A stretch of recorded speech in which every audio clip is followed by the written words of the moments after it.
the game of rugby at the moment is certainly hitting new highs in Ireland with the success of the Irish rugby team. Have you been that impressed with them this year in the Six Nations, and what are your thoughts about as we head into the World Cup, which is always a bit of a tricky subject when we talk about previous World Cups with Ireland, but it seems like now they might be just coming together at the right time. So they were leading into 2019 in a similar position, number one team in the world. Obviously lost to Japan, over in Japan in 2019. But you almost feel like, given the success of Leinster in the Heineken Champions Cup, as well as what the Irish were able to experience from a Grand Slam perspective earlier this year, there's a core strength that Andy Farrell, is lamenting in terms of what they want to achieve as a team, progressing past the quarterfinals and hopefully getting their hands on silverware that they haven't achieved previously. So, to me, Rugby World Cup 2023 is probably going to be the most toughest Rugby World Cup to win.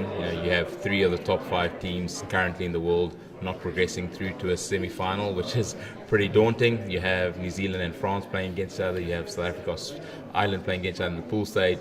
Those 4 meeting in a quarter-final stage as well. So it's going to be absolute stunner over in France and Paris, for that final, I think on the 28th of October. But for this Irish team under Owen Farrell, the likes of Johnny Sexton coming back from injury, you do believe this is sort of their moment to grab glory.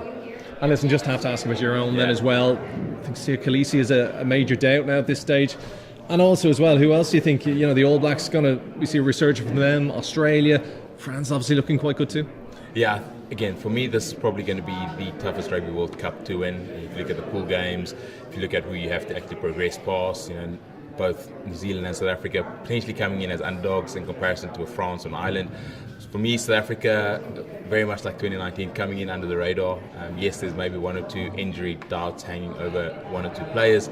But that being said, I think what Jacques Nienaber has done in terms of exploring a very much wider community of players over the last 4 years and building a base from players which he can select, players that have been doing exceptionally well, both locally for the URC in South Africa, and some have now had European, championship taste, with Heineken Champions Cup over the last year. So that hopefully bodes well. Coming in under the radar as a South African is never a bad thing. I don't think we've gone into any rugby tournament as a favourite. So I'll definitely be wearing my South African heart on my sleeve, hoping that the boys can go out and do it.